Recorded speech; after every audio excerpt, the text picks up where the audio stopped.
The Legend of Zelda Breath of the Wild released on March 3rd, 2017 as a launch title for the Nintendo Switch. It really fast hit critical and commercial success. And, well, with this success, Nintendo just had to make a sequel. So, at E3 2019, they put a teaser trailer for a sequel to The Legend of Zelda Breath of the Wild, of course. This trailer got everybody hyped for Breath of the Wild 2. People wanted to just beat Breath of the Wild so then they could be prepared for Breath of the Wild 2, and everyone was theorizing what was going to happen in Breath of the Wild 2. It was crazy. It still is crazy, and it's one of the most looked forward to games of 2020. So, in this episode of James Explains, I'm going to be telling you guys my wish list for Breath of the Wild 2.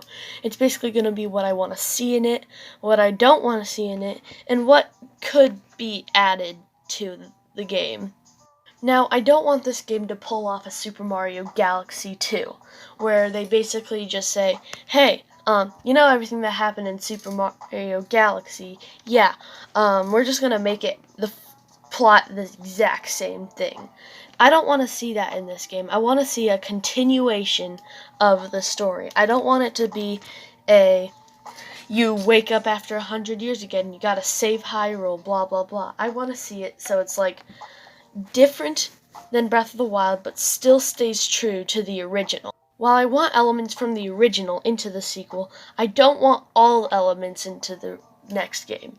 See, even if they're good, I don't want to see the champion's abilities again. While that would be nice to have, that's what made Breath of the Wild unique. They just gave you extra abilities that are cool.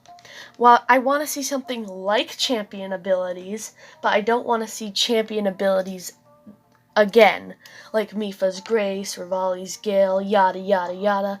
I want to see something else. And also, same with the Divine Beasts. I want it to be 4 places that you go, and that'll help you with the final boss or something.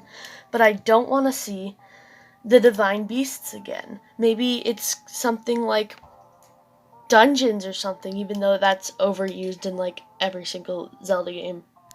What I think a true open-world game needs to have is the ability to go straight to the final boss. Not a lot of open-world games do have this feature, but Breath of the Wild does, and I really want to see it again in Breath of the Wild 2. It gives so many ways for new players and old players to play the game. It makes challenge runs easier because you don't have to do everything in the game has in it in order to play. And it helps speedrunners out, but that's not really what Nintendo likes. I really like the weather feature where you need special armors or elixirs in order to not die in the area. One feature I like, but not a lot of others like, is the rain features, and I can see why others don't like it. I like it because it makes it so you have to plan ahead on how you will get to your destination, so you aren't able to climb it as easily.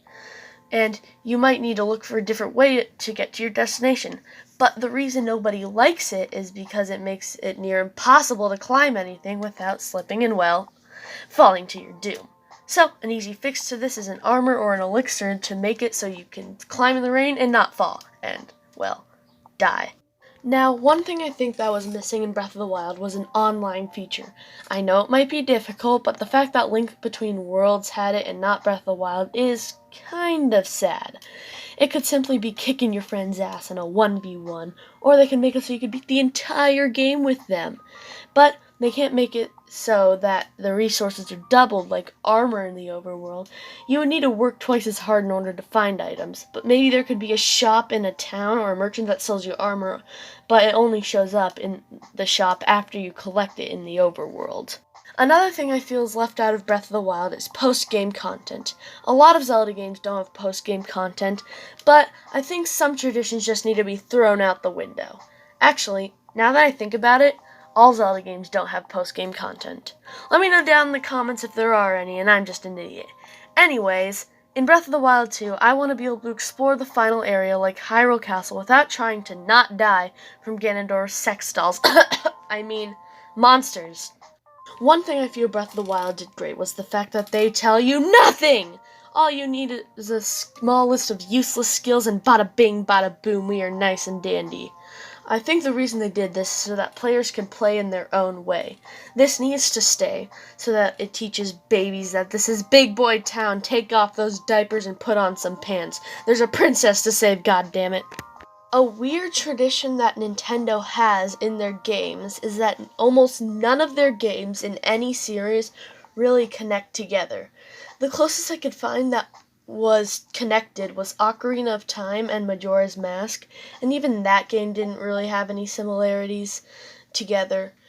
Yeah, Navi isn't the same thing, same Link and all that jazz, but that's a different rant for another video. In Breath of the Wild 2, I want to see the game both more welcome to people who didn't play the first game and people who did. Like, mention things that happened in the beginning of the first game so that it brings characters from the first game to understand, hey, that's where this came from. And then, but don't make them too big just so then you can have new players just don't have to say, oh, do I have to really play the first game in order to understand anything? The game I feel that does this best is Dragon Quest Builders 2. If you've never played this game, then don't worry, I have plans to make a video on this game in the future. But I will say that the reason this game does it best is that they mention parts from the first game and make NPCs briefly mention parts of the hero who saved the world in the first game, but didn't really get into too much depth about it, so then people didn't feel like they had to play the first game to understand the second game. I just feel like games would do a lot better if they did that with their sequel and not just make it so you have to play the first game in order to understand, or make it so anything in the first game was entirely useless to the first players who haven't played the game before. Players who have played the game before. The next part of this is something that's not really in the game itself, but something in the menu screen, and it's for the game. And that is, I want there to be multiple save files so that people don't have to make like 5 different profiles on their Switch just because they want to play the game again and not get rid of their old 100%ed save file. Now you might say, but James, Breath of the Wild already does that with Master Mode, where it's a completely different game instead of your regular one. And I say, dude, you gotta listen to me. I don't care. It just feels like they want people to mess up their save files just so they could have fun and play it again, even though they probably don't want to.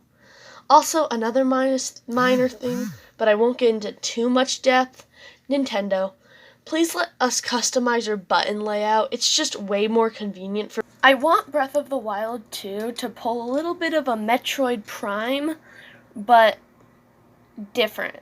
If you've never played Metroid Prime, then don't worry. Neither have I, but I'm super looking forward to Metroid Prime 4, and that's probably going to be the first Metroid Prime I play. But anyways, from my super long research, and it's really tiring, of Metroid Prime, which equates to 20 minutes on Google, I learned that in the beginning of the very first game, Samus is super overpowered, and I think this dude forgot to turn off the oversized electric toothbrush, and then disaster struck, leaving Samus near powerless, and she needed to do stuff to get her powers back. I want to see this in the sequel to the cool Zelda game, but I want them to do it so it's like all of the champion's abilities and all that jazz. But he's gonna like lose his power, but Link loses his power, but instead of gaining those powers back, like the champion's abilities, he gains new powers, not improved, like powers that are just as good but just as different. Like instead of a lightning blast, he breathes butt farts or something. I don't know, but it would be really, really cool if they did that instead of just have him keep the champion abilities or anything. So yeah. If you've done either Divine Beast Va Meadow or Vana Boris, you've been in the desert region and snow region. And if you pay attention, you go slower in those regions. And if you don't have special boots, then you go slower. But if you have the special boots, you go regular speed. And I love those areas. And I think that there could be more of those types of areas, but different debuffs. Like, maybe there's a jungle region, and if you don't have special boots or something, you can trip or something, and like, you have to wait until Link gets up. Or a swamp region where Link keeps swipping and like moves forward a little bit, so it gets a little bit of distance, but like, you're just sliding, if you understand.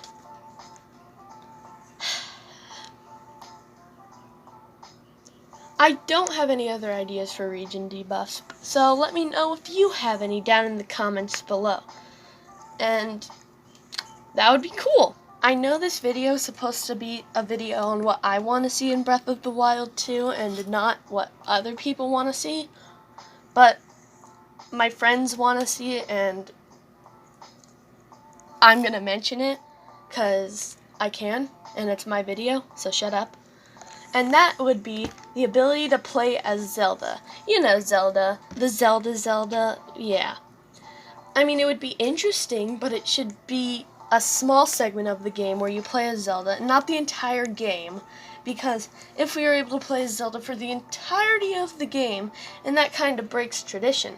I know I previously said some tradition should be thrown out the window, but I kind of think that Link should be the only playable character, but have some segments where either Zelda's an option to play as, or Zelda is just like a small segment in the game, like towards the end or something. But like, if Zelda was playable, she can maybe use magic abilities, like her little light stick blast, and not weapons, and her ultimate ability could be like, she could use the glowy light thing, like I said, mentioned like 5 seconds ago. And it only works if if Link's about to die, and like, it's kind of like Mipha's Grace, but like, instead of healing you, it kills the enemy. Yeah. Don't really have any preparation. But what would be really cool is if Zelda followed you around, and then, as I said before, if you're in a fight, she'll use your light blast. Like, she'll just do like those tiny helping, but like, not the major helping. Like, you're still doing the main damage, but she's just going to be doing like small attacks. And I know some people think that's annoying when NPCs do that in games, but it would be interesting. I mean, yeah, but like, maybe it could be an alternative to champion abilities, not like, well, later in the game when Zelda's like, hey, I can help you, but like, and you just have to complete a set part of the quest, but like, I don't think anybody would listen to me, because I'm a stupid teenager. Lastly, but most importantly, leastly, I really want Nintendo to be relatively quiet before release. I don't want them to pull a Smash Ultimate where they say everything about the game before release. I wouldn't mind if a little info about it would show up before release, like in E3s, but I don't want them to just go like, play as Link or Zelda in this epic adventure. Like, that would be dumb. And like, I want it to have more of an element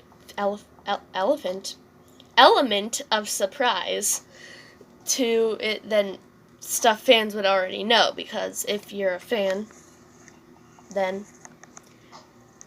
I'd just rather be surprised and not get everything leaked before release. That would be kind of lame. Well, that'll be the end for this video. I don't necessarily think that Nintendo will add all of this. I don't even think that they're going to add any of this because, like I said like before, I'm a stupid teenager.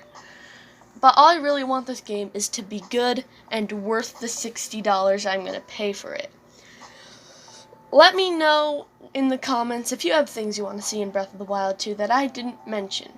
This video took a lot of work, so please consider liking this video and subscribing. I hope you enjoyed, and I'll see you soon. Well, it's like, you'll see me soon, but I digress, because all YouTubers say that, so I guess I should say it as well.